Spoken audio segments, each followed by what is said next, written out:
The psychology of soft-spoken people. Have you ever met someone who speaks so softly that halfway through the conversation, you realize you have been leaning forward like a giraffe, trying just to hear them? The moment that happens, the brain does what it always does. It jumps to the quickest, easiest conclusion it can find. Oh, they must be shy, probably timid, maybe a little lacking in confidence. That is where most people land. But honestly, that guess is almost always completely wrong.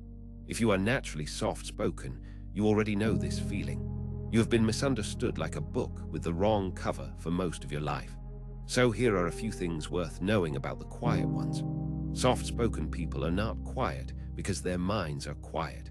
It is actually the exact opposite. Think of their brain like a bustling, 24-hour imagination factory. From the outside, everything looks calm, like a sleepy little library on a Sunday afternoon.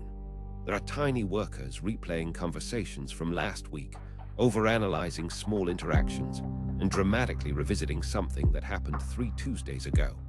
When a soft-spoken person finally opens their mouth to speak, their brain genuinely believes the voice is matching all that internal noise. To them, it feels like they are practically shouting across a canyon.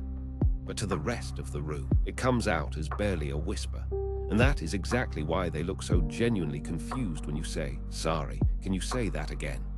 Because in their head, they just delivered a roaring theatrical performance. Here is where it gets fascinating, and you can actually feel this for yourself right now. Plug both ears with your fingers and say, hum.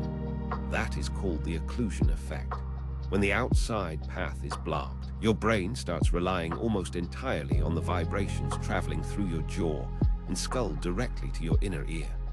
Their internal world is so loud, so present, so constantly active, that their brain starts treating that internal signal as the main reference point. They are not whispering. As far as their brain is concerned, they are practically announcing. Being soft-spoken does not mean someone is uncomfortable. Most of the time it means they built a very cozy little clubhouse inside their own head, and they genuinely enjoy being there. Some people are what you could call out-loud processors.